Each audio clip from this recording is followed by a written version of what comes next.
Ex who dumped me because she thought I cheated now wants to get back in touch. I need to say this up front. When Nicole, 27F, dumped me, 28M, 3 years ago, I genuinely couldn't blame her. The evidence was pretty damning. What she didn't know was that every piece of it was manufactured by the guy she started dating 2 weeks after we broke up. Nicole and I were together for 4 years. We'd survived long distance, job relocations, even her mom's cancer treatment. We talked about engagement rings. I'd already asked her dad. Then Marcus entered the picture. Her mentor at her new marketing firm. Senior VP, always dressed like he stepped out of GQ, drove a Tesla. Nicole would mention him occasionally. Marcus showed me this great pitch strategy. Or Marcus thinks I should apply for team lead. I wasn't threatened. The first red flag I missed. Nicole asked me one night if I'd ever downloaded Tinder just to see who's on there. I laughed and said no. She dropped it, but her expression stayed weird all evening. 2 days later, she asked to see my phone. When I handed it over without hesitation, she seemed almost disappointed. She scrolled through everything, then gave it back without explanation. The breaking point came on a Thursday. Nicole called, voice shaking. Are you seeing someone else? What? Nicole, no! Melissa just texted me screenshots of your Tinder profile. Active 40 minutes ago. Melissa, Nicole's work friend. Also, Marcus's ex-girlfriend, I'd later learn. I tried explaining I didn't even have the app, but Nicole cut me off. I also know about the flowers you sent to that woman's apartment last month. Melissa found the receipt in your jacket at the work holiday party. I hadn't left my jacket anywhere. I'd worn it home that night. Marcus helped me see this coming, she continued. He warned me you might deny everything. Marcus warned her. Of course. We're done. Don't contact me. She hung up, blocked everything. For 3 weeks, I sent emails explaining none of it was real, that someone was framing me. Her best friend finally replied, Nicole made her choice. Respect it. I hired a private investigator. Cost me $20,400 I didn't have. He found nothing because I'd done nothing wrong. The Tinder profile was sophisticated. My photos, my job info. But I could never prove I didn't create it myself. Eventually, I stopped trying. Moved on, started therapy, even dated a bit. Then last month, 3 years later, an email appeared from an address I didn't recognize. Subject line, you need to see this. Inside was a link to a Reddit post. The post was from Jessica, 24F, describing how her boyfriend Marcus had systematically destroyed her previous relationship by faking evidence of cheating, Tinder profiles, flower receipts, fake screenshots, all to isolate her from her ex before swooping in as her supportive friend. Jessica discovered this when she found a folder on Marcus's laptop labeled N Project. Inside were all the fake materials he'd created to break Nicole and me apart. He kept trophies. He did it before me, Jessica wrote. A woman named Nicole from his work. I found her contact info and sent her everything. That evening, Nicole's email appeared. Jessica sent me proof of everything Marcus did. It began. The fake Tinder profile. The flower receipt he planted in your jacket. Everything. She'd attached screenshots. My fake profile showed creation dates and IP addresses traced to Marcus's home network. The flower receipt was from a shop I'd never been to. I've spent 3 years believing you betrayed me. 3 years with Marcus, letting him heal me from what you supposedly did. Last week I found out he's been cheating on me since month 4. She wanted to meet, to apologize in person. I stared at the email for 20 minutes. 3 years ago, I would have died for this moment. Proof of my innocence. Her apology. Everything I begged for. But now, I felt nothing except tired. I wrote back, I appreciate you reaching out. I'm glad you know the truth. But I don't think meeting up would be good for either of us. She replied within minutes, begging to see me just once. Just for closure. By morning, she'd sent 12 more emails. I deleted them all without reading.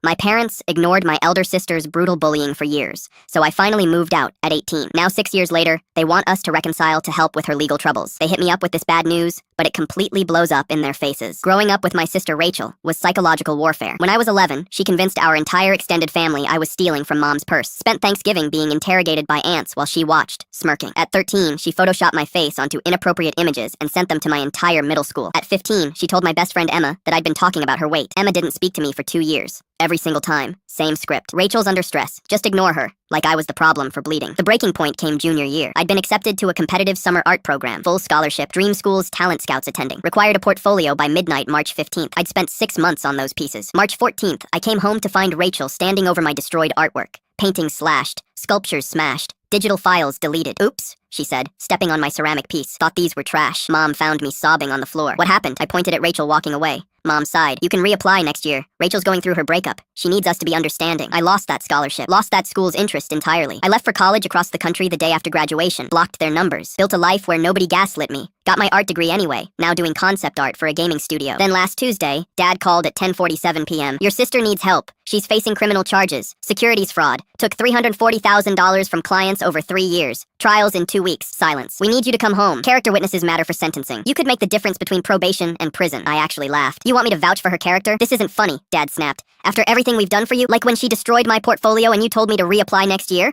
Mom grabbed the phone. Stop being dramatic. Rachel could get 7 years. Don't you care at all? Did you care when she photoshopped those pictures? That was different. She was a teenager. So was I, Mom. I called Rachel's lawyer anyway. Asked what would help. He said character witnesses speaking to difficult family dynamics often swayed judges toward leniency. I told him I'd send a letter. I spent 5 days writing it. 7 pages. I documented everything. Dates, witnesses, outcomes, the photoshopped images with screenshots I'd saved, the destroyed portfolio with the art program's rejection email, Emma's message apologizing for believing Rachel's lies years later, every birthday ruined, every achievement overshadowed. But I focused on the pattern, how Rachel learned consequences didn't apply to her. That charm and tears could erase betrayal. That family would always smooth over her messes. I wrote that her investment fraud wasn't a departure from character. It was the inevitable conclusion of a lifetime of unchecked entitlement. Trial day. I flew home straight to the courthouse. Dad spotted me, relief flooding his face. Mom mouthed, "Thank you." Rachel looked terrified, but hopeful. When the judge asked for character witnesses, I stood. The judge read my letter privately first. When she returned, her expression had changed completely. Then she read it aloud. All 7 pages, in open court. Rachel's face cycled through confusion, recognition, and horror. Mom's hand flew to her mouth. Dad's neck turned crimson. When she finished, the judge looked directly at Rachel. This court is deeply troubled by the pattern of deception detailed in this testimony. The defense's claim of an isolated incident is not supported by evidence. She added 18 months to the recommended sentence. Rachel screamed that I'd ruined her life as they let her out. Mom started crying. Dad stared at me like I'd become someone unrecognizable. I walked past them without a word. Outside, Dad caught up. "How could you do that to your own sister?" I looked at him for a long moment. I told the truth. "You taught me honesty matters, remember?"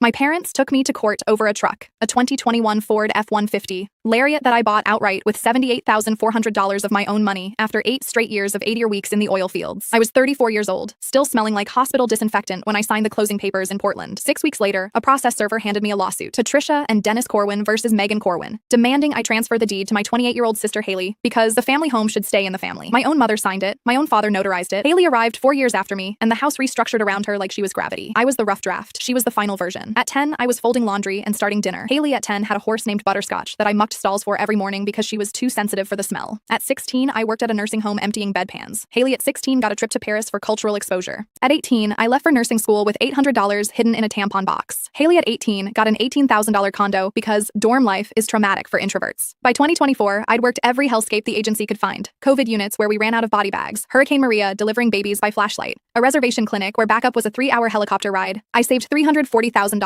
Got exposed to tuberculosis twice. Assaulted by a psych patient. Missed every holiday, every birthday. The house was supposed to be my anchor. I paid $312,000 cash. Title in my name only. I made the mistake of telling Mom. 2 weeks later, Haley showed up with a U-Haul. Mom said you were turning the spare room into a guest suite for me. I made her leave. She cried in the driveway for 40 minutes while filming for Instagram. Caption, "When your own sister won't help you during a housing crisis." The lawsuit arrived the following month. Their complaint claimed a verbal family trust, that any property would be shared equally. Claimed I'd used family emotional resources to advance my career. Claimed Haley suffered displacement trauma from being denied her ancestral home equivalent. The house was built in 1924. We're Polish-Irish from Ohio. Discovery was educational. Mom submitted a $5,000 transfer from 2009 as seed money. I had Venmo receipts showing I'd repaid it with interest in 8 months. Haley's deposition was performance art. Cried on cue about how I'd abandoned the family while she stayed as their emotional support system. My attorney played Haley's Instagram. 37 posts from Tulum, Bali, Costa Rica. 0 posts about supporting our parents. How much have your parents given you in the past 5 years? Long pause. $200,000, maybe. Trial was February 2025. Dad testified I'd always been difficult. Said he'd told me at 18 that anything I bought would eventually come back to the family. My attorney asked one question. How many times have you visited Megan at any work assignment in 12 years? Silence. 0.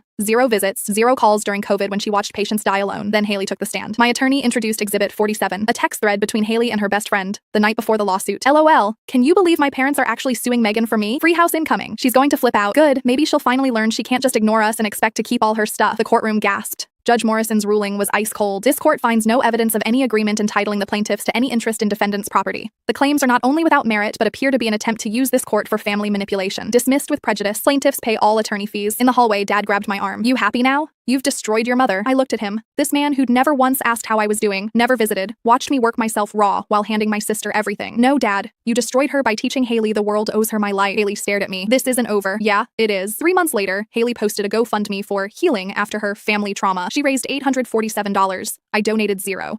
Your son can't come to Legoland with us. My brother texted, our kids saved their birthday money. Yours didn't earn this. I stared at the message while Leo sat across from me at Denny's, chocolate chip pancakes going cold because he'd just spent 20 minutes showing me the Legoland website his cousins wouldn't stop talking about. Why brother David lived 15 minutes away in a house I helped him buy. When his credit was destroyed after his second DUI, I co-signed his mortgage. When his wife left and he couldn't afford the lawyer, I took out a $5,000 personal loan. When his kids needed Christmas because money was tight, I bought every present under his tree while Leo got 3 things from Goodwill. Leo was 9. Every Saturday for 6 months, he'd helped Mrs. Chun next door with yard work work for $15 a week. He'd save $380 in a mason jar hidden under his bed. Is it enough for Legoland? He'd asked, dumping it on my bed. I'd lied and said yes that David's text came 4 days before we were supposed to leave. I'd already taken the week off from my night shift at the distribution center. No pay, but I figured we'd make it work. Our kids earned this. They've been saving since Christmas. Your kid just plays on his tablet. Leo didn't have a tablet. We shared my cracked iPhone 8 that I called David. Is this about the deck? 3 months ago, I'd said no to lending him another $3,500 to build a deck. This is about teaching kids the value of money, David said. Leo doesn't understand sacrifice. Leo, who ate ramen 4 nights a week so I could make rent. Who told his teacher he didn't want a birthday party because parties cost too much. Who cried himself to sleep when I said we couldn't afford the school field trip that I hung up and opened my banking app, the college fund. $28,600. Every tax return, every overtime shift, every dollar I didn't spend on myself for 9 years that I called Legoland's vacation department. What's your best available package for this week? We have a 4-day premium package with resort stay and VIP experiences. Comes to $3,800 for 2 guests. Book it. And I want to add everything. The master builder workshops, the night's feast dinner, the behind-the-scenes tour. Another $900. Then I realized David's family was staying at the budget hotel across the highway. To save money, I upgraded us to the Legoland Castle Hotel, the premium kingdom suite, the one with a separate kids room full of Lego and a view of the dragon coaster. When we walked into our suite, Leo stopped breathing. The kids room had a bunk bed shaped like a castle and a chest filled with exclusive Lego sets he could build and take home. Dad, he whispered, is this real? I pulled out my phone and took a photo of him standing in front of the dragon bunk bed, wearing the night costume the hotel provided, holding a Lego sword bigger than his arm. I sent it to the family group chat. Day 1 at Legoland Castle Hotel. The VIP package is incredible. David texted. Where are you staying? Me, Castle Hotel, the premium kingdom suite. The concierge got us reservations at the night's feast tonight. Apparently, they only save those tables for hotel guests. My phone exploded. My mom. That's too expensive. You're being irresponsible.